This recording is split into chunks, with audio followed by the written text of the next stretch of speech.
Okay, this is the Yamaha P-125. This is a great little keyboard and likely the best in this class of price range. You're going to find a really nice piano, which is what you want out of a stage piano or a MIDI controller that's in your studio. Is just something you can turn on and just go.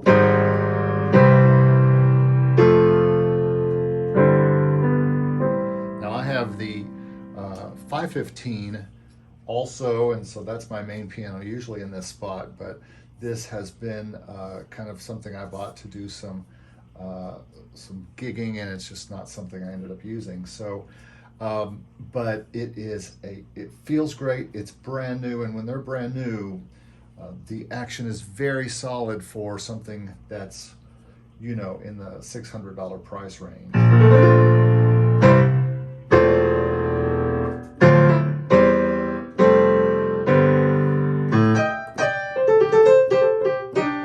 A lot of playing without a lot of thunking.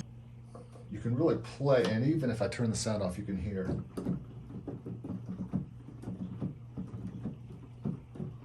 Well, at least I can hear. From this point, there's, even if I bring the sound down,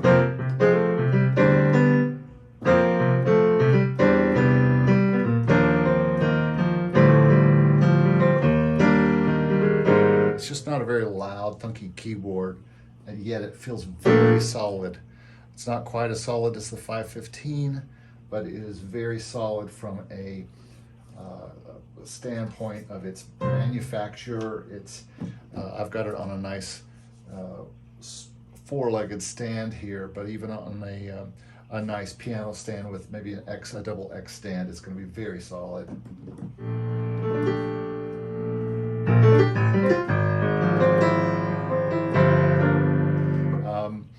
I like that the way it feels. I am a piano player, so I like a real feeling piano action. I think the Yamahas are very good at that. The Rolands are good, but just something about the Yamahas to me that make them feel a little bit more solid, a little bit more organic as a piano. So you're seeing this display. This is my iPad, and it's got a program that's made by Yamaha that goes directly with their digital pianos. And so I can, anytime I hit a button, it's going to go to the last version or the last thing I had pulled up on this particular button. And organs are not bad.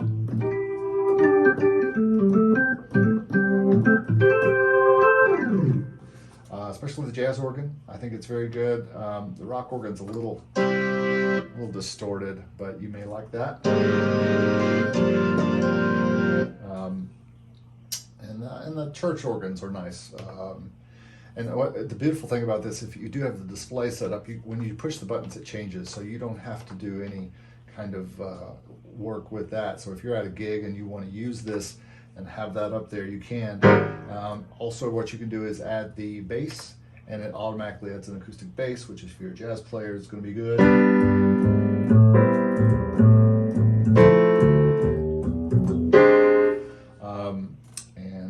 Then the electric piano is probably, the stage electric piano is probably the most realistic piano, electric piano on this instrument, and it's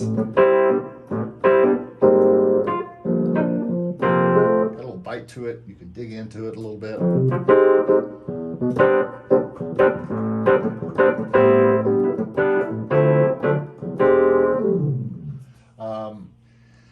The clav is fine.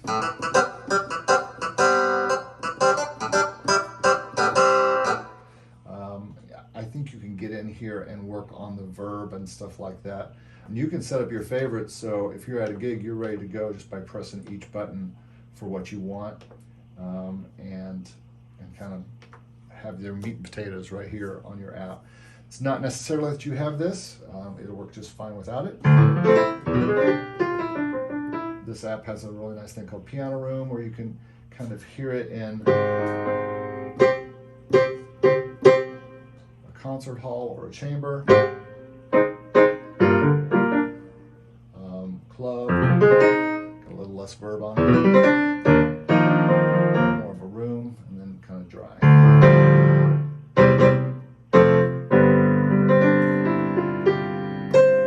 So yeah, this is a really nice piano for someone who's needing something in the $500–600 range.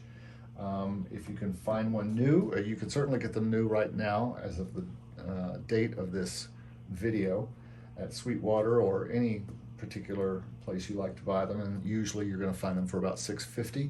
On the used market, you'll probably find them for $100 below that. There are other models. I've already reviewed the P-95 on this channel, and it was also a very strong keyboard, and this is definitely a step up. You can do a few things you can't do with the P-95. One of the things the P-125 can do is it can turn off or on the speakers as needed. So you can use these as certainly as monitors when you are performing.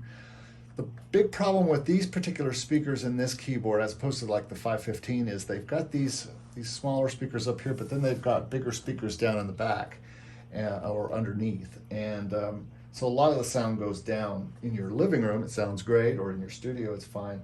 But out on a gig, most of the sound is going to go down. So you can also monitor from your headphone output. It no longer defaults to, if you plug your headphones in, you don't have an output anymore. It doesn't do that anymore. So now you can have your headphones in and also have it going out to your board or to your amp or whatever.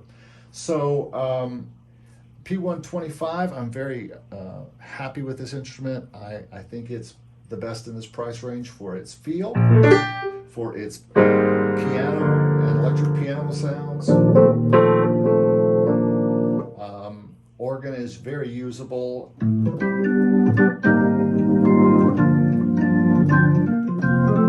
And oh, the other thing I do want to mention about this keyboard, if you're using this in church, the one great thing is that it has a synth pad in it, and it's a nice pad that, combined with the piano, if you press two buttons at one time, you'll get both. And there's no more usable sound in church or in worship music, if you're doing that particular kind of thing, than having a piano with a pad behind it. And just its normal setup like this is just about the right mix of the piano and the pad.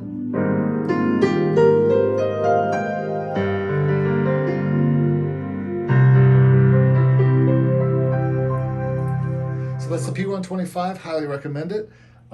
It uses a standard sustain pedal. The one from M-Audio is rather cheap and works perfectly with this. And I believe the newer models probably come with a little square pedal that I don't prefer, but they do come with it. And yeah, it also comes with a stand for your music. The P-125 also does come with this handy little stand. I have a music stand, so I don't use it very often, but it does come with a stand that is mounts right into the keyboard. So if you want to put your iPad on that, you could, or you could put your phone there and run things off there as well. Okay, so that's the P-125. Highly recommend this keyboard if you're looking for something that you need to be a gig keyboard, a home piano keyboard, a church keyboard, or any kind of solid quality 88-note keyboard for your church or for your home or for your studio. I use an 88-note version of this, the Big Brother, the 515, as my main MIDI controller in my studio, and it works great. So that's the P-125. Let me know if you have any questions, and thanks for watching.